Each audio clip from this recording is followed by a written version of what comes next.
Hello, luxury real estate agents. I've been thinking about the videos I made over the last couple of weeks for my blog, and I want to summarize a couple of things.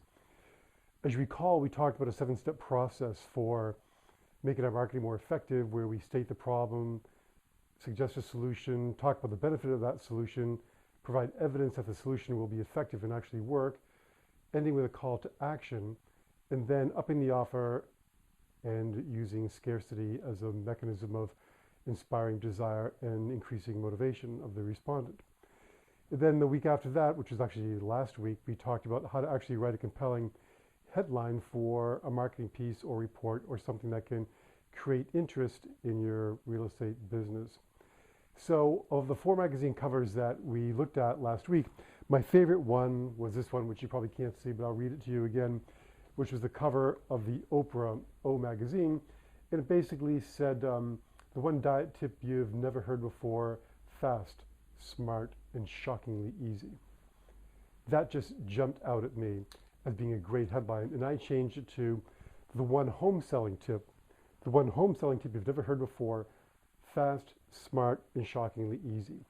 So the next step for me now is to write an article with that headline, the one home selling tip that you have never heard about before, and use the 7 steps to make it compelling and effective. So what I'm thinking of doing is writing an article talking about the fact that, in my opinion, the word staging, the concept of staging, while a great concept to use when we're talking to each other, is not really that great out in the real world of buyers and sellers. In fact, if you think about today's buyers in this economy that we're in, have you ever seen buyers that are more, skeptical, not wanting to be played, not wanting to be manipulated, not wanting anything contrived? Now, I'm not saying that homes shouldn't be in perfect condition when they go on the market, but what I'm saying is that they need to look loved, not staged. And I know that sounds kind of whacked, loved and not staged, but listen to this. I was showing a real expensive home a couple months ago, and it was really staged to the max. I mean, down to incredible furniture, apple pie in the oven, logs in the fireplace, burning birch logs, as a matter of fact. And the buyers who were there for the second or third visit and went through and saw this degree of staging each and every time were growing skeptical about, what is going on here? Is the seller desperate? Or are they hiding something? What's going on? But then I have another house that I've been showing quite a bit. In fact, we got an offer on it last week where, it's a little bit older, the kitchen's out of date, the bathrooms are out of date, the heating system's out of date, but the house shows signs that the owner absolutely loved this house. Even though things are out of date and need to be renewed and refreshed and replaced in many cases, everything in this house was in perfect condition.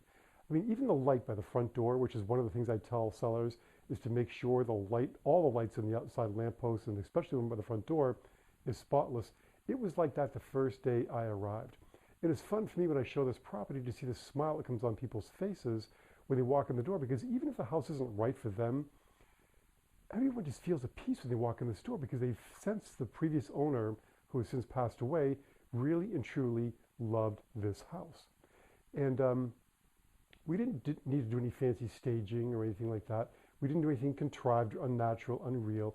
The house was as it was. Everything was spit shined, polished, just in perfect condition. And I'm going on and on about this. I'm going to stop now and just say that my article is going to be talking about the concept of making a house look loved as opposed to over-the-top staging, making it look real, making it look not contrived, making it look believable, making it look like the previous owner cared about it. So I'm going to write an article about that, and I'll post it in a week or so when it's complete. I'm actually going to use it as a hook. I'm going to be interviewed next week for a TV show. I'll tell you more about it later on. And I'm going to use this line from the Oprah magazine that I've adapted to real estate, which is the one home selling tip you've never heard before: fast, smart, and shockingly easy. I'm going to use that and see what the reaction is to this fairly large television audience, and I'll let you know. In the meantime, I'd love to have you click the like button on this blog, on the video, and on my newsletter. Like it on Facebook, please. And pass it on to your other agent friends around the country and around the town, around everywhere. And also let me know how you're doing with your writing, how you're doing with your headlines. If you got inspiration, and a lot of people emailed me to say that they did, let me know what you've done. Give me some samples of the reports you're working on, the headlines you're working on, and if you need help actually making the document come to life, send me something and I'll take a look at it. In the meantime, we'll see you next time.